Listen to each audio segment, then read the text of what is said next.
people would send in fur and hair and sand, grave dirt, tea. And then the whole Jizzy part, with semen samples all came about from a joke comment, like, do you do cum? And I was like, at first I was offended. So I made this whole like joke ad thinking that I was just going to get a whole bunch of laughs, that people are going to be like, oh my God, that's ridiculous.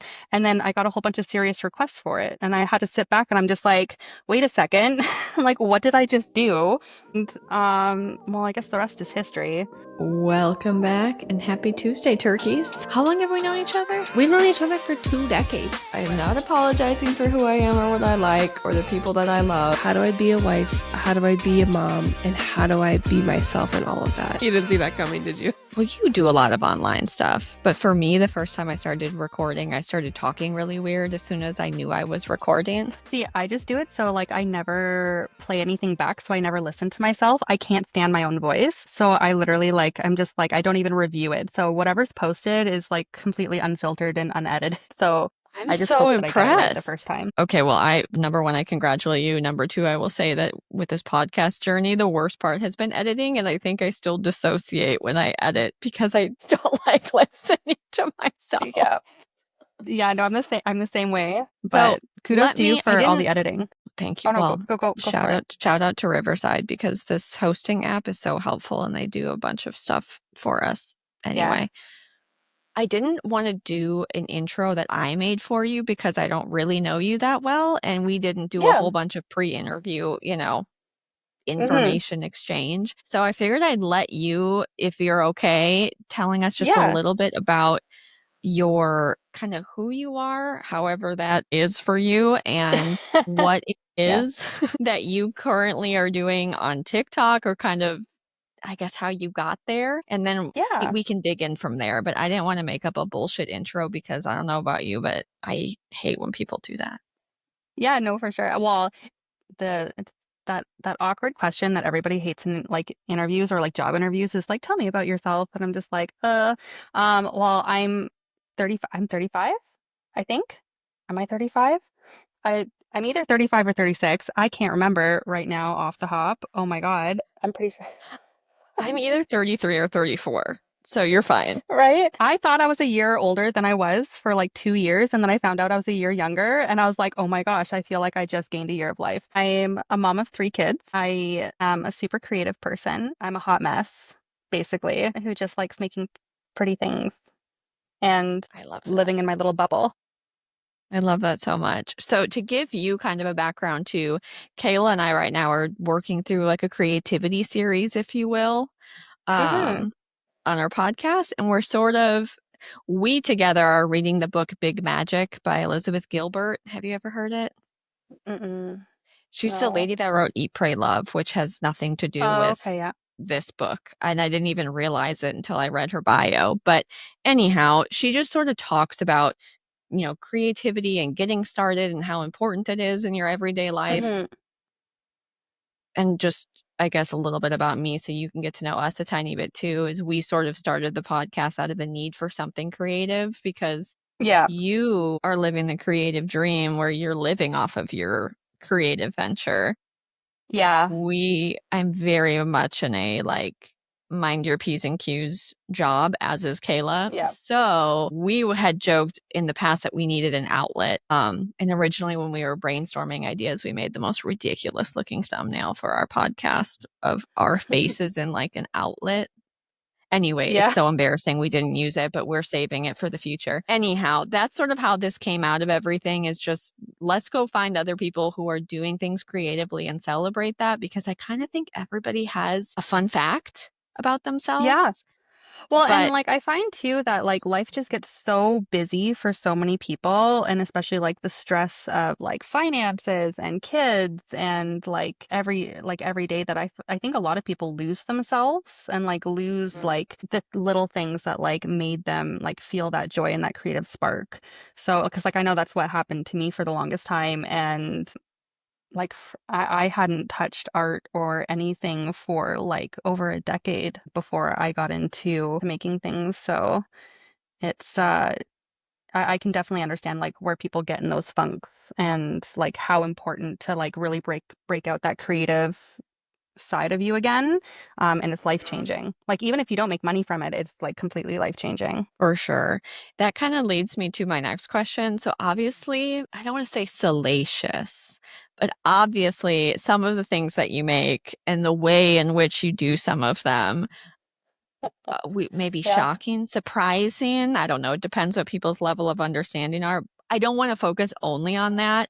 Oh, yeah, Because no, I for don't think sure. that gives credit to the scope of things that you do across, Hmm. a myriad of different, I don't know, requests that you get. Anyhow, just Yeah. tell us a little bit about some of maybe how you got here. Honestly, my entire business is happenstance. Like everything. Like I could take all the credit of being this creative person who comes up with these amazing ideas, which like I mean I can, but everything has been client based. So like I started playing with clay just as like a therapy for myself. Like I was like in a really dark place, like, like this sad, depressing story. And I just needed a creative outlet to kind of find myself again and do something for me and like just make something worthwhile. And it was just people on Facebook that just kept requesting things and like, oh, well, if you can do this, can you like sculpt a dog for like a Christmas ornament? I'm like, yeah, cool, I can totally do that. And I just like would try things and I just got better as I was going. So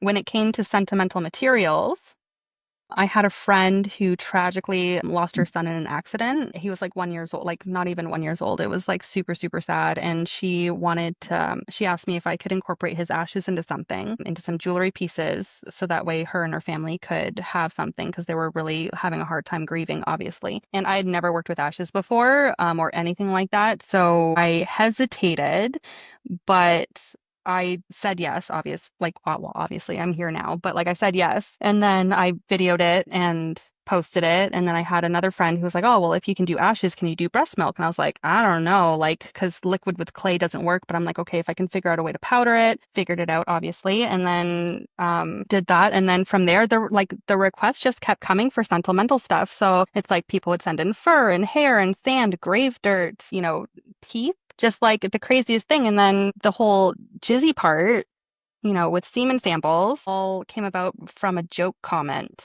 on one of my breast milk posts. And somebody was like, oh, like, do you do cum? And I was like, at first I was offended. I was like, oh my God. I'm like, no. I'm like, why would you? I'm like, this is like this beautiful sentimental piece. And you are like this post like commenting this like the most crude thing. I was so offended, but it became like this giant joke. So I made this whole like joke ad thinking that I was just going to get a whole bunch of laughs, that people are going to be like, "Oh my God, that's ridiculous." And then I got a whole bunch of serious requests for it. And I had to sit back and I'm just like, "Wait a second. Like what did I just do?"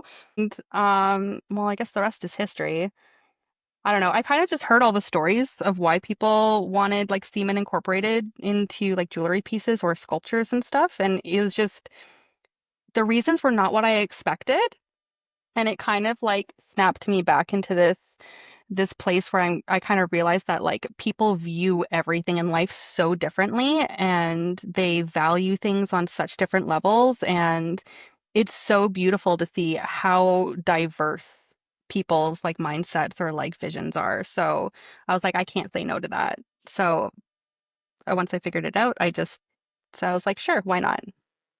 So funny. I did not know that this all came out of a joke ad. That's incredible. I think the universe maybe Yeah. just wanted you to do it. Probably. Yeah, no, it was all like that. When I say like everything's been happenstance, like even like best friend buttholes is like one of my most popular things.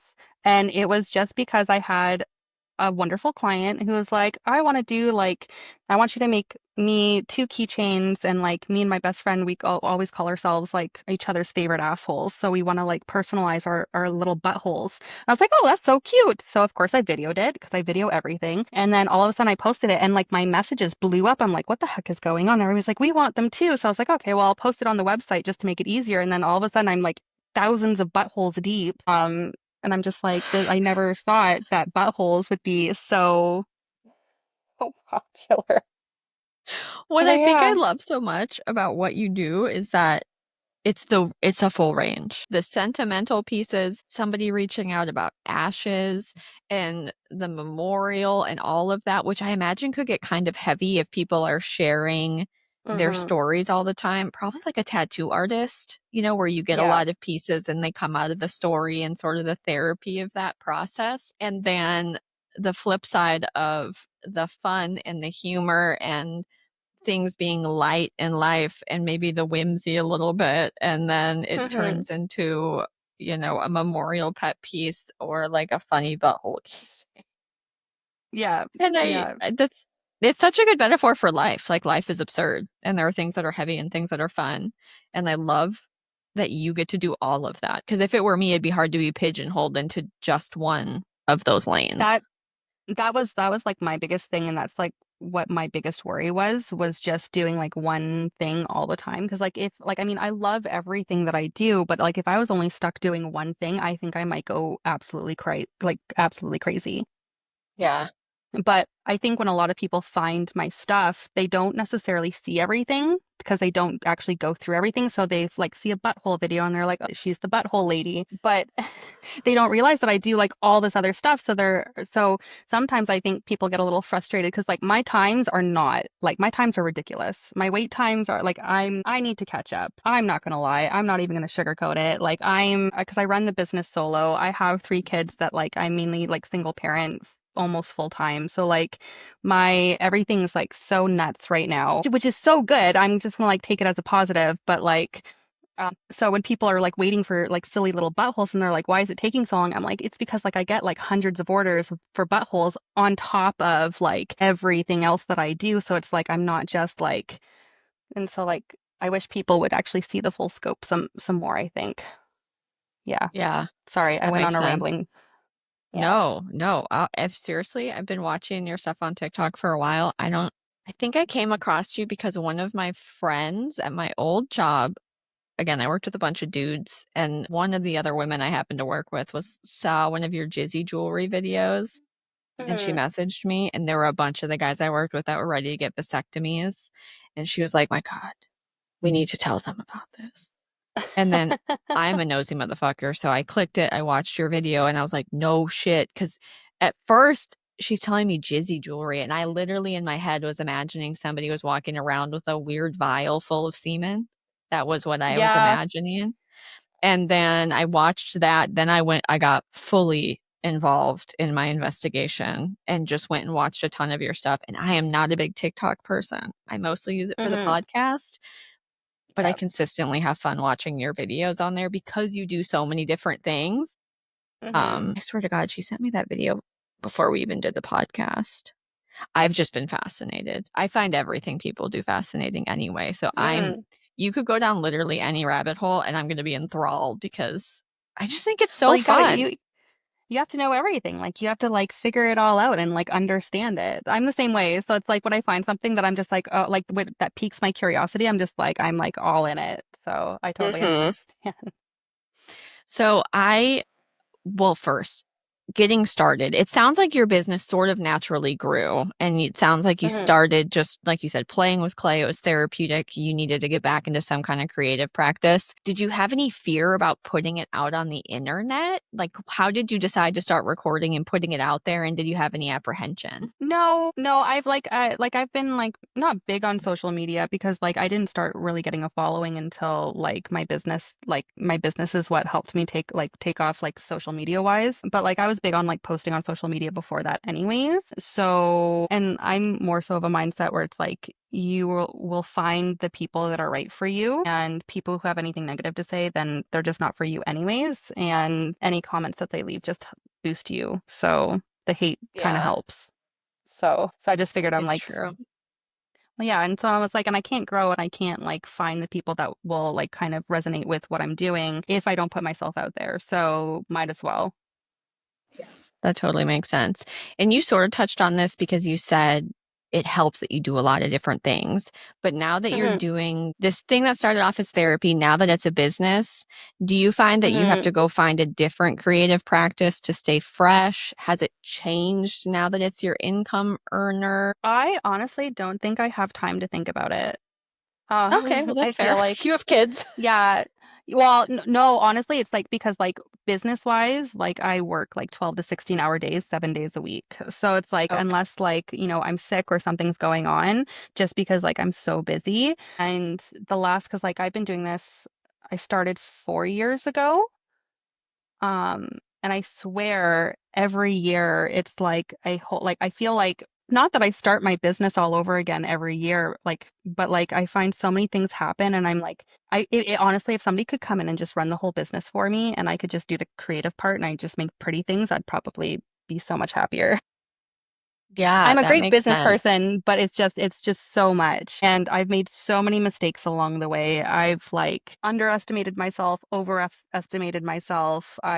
Yeah, starting a business is scary and it's hard. And like, especially like when you're doing something that you love, it it almost like you're scared of hating it for like because when you do get like the anxiety and the stress of like running a business and it's associated with something that's supposed to bring you joy and happiness, when you start to resent your joy, it's like, not the greatest feeling in the world. But I think I've like started to come to the mindset where, all these mishaps and like mistakes or like this learning journey, for somebody who never went to business school, I never went to art school, um I think that 4 years of like a learning curve and figuring things out with all the obstacles that I've had along the way, I just have to remind myself and give myself grace that like, I've gotten here and I've gotten this far and like it's still like such a huge accomplishment. And I think for anybody who wants to start a business, I think that's where like people falter is that like they start a business, they don't realize how much time and effort it takes to like get into it.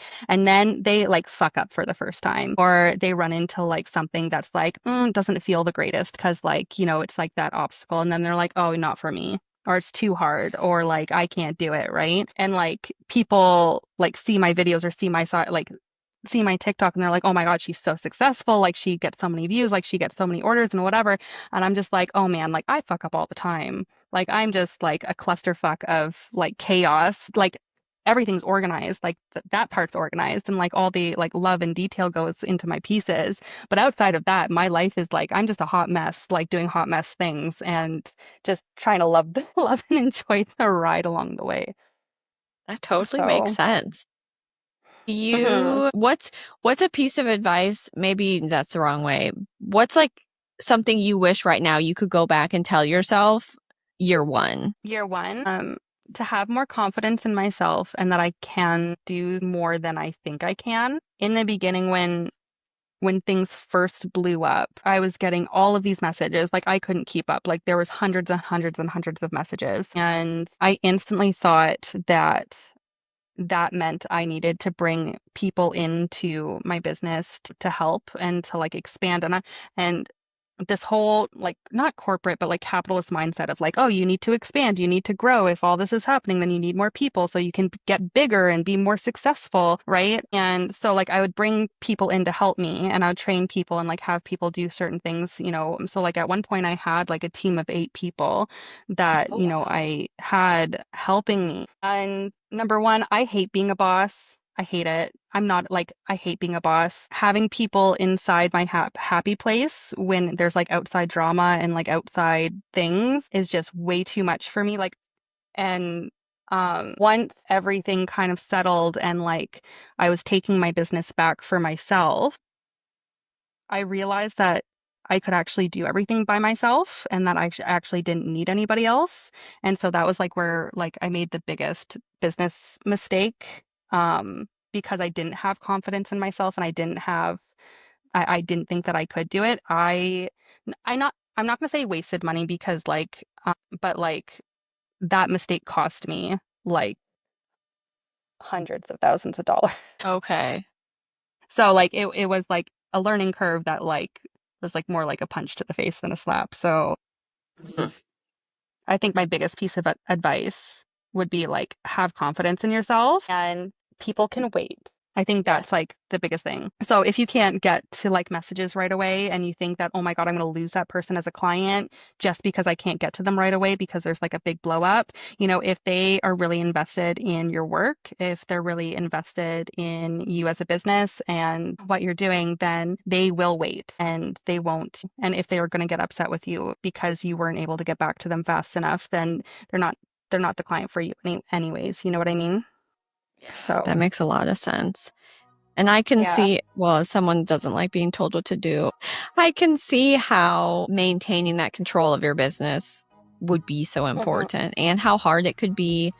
Just like you said, it initially, when I hear someone say, oh, I, brought somebody in to help with the business or help with growth or whatever, and at face value, that sounds like a good idea to me. And then exactly what you said of managing people and the behaviors and the dynamics and all of that then can pull you away from the thing that it is that you're trying to focus on. That totally makes sense. Well, and especially when it's like in a creative setting, it's like, bringing a piece from start to finish. And honestly, even from the very start of like doing a consult with somebody, so the design process of having a consult with somebody and figuring out what their vision is to the end of it, like sending them finished photos for approval and like packaging it up. I think that even giving up any of that process, I feel like my full self wasn't necessarily in everything fully. Not that I didn't like put everything that I had into the pieces that I did while I had a team. It's just there was so many other people involved in the process. I felt like it wasn't mine anymore. We interrupt this program to unfortunately tell you that you're going to have to tune in next week for the remainder of this podcast episode. So that was part 1 of an interview with Amanda Booth. Check out all of her art, order something of your very own at trinketsbyamandabooth.com, and tune in next week and we will hear the rest of her story. Bye.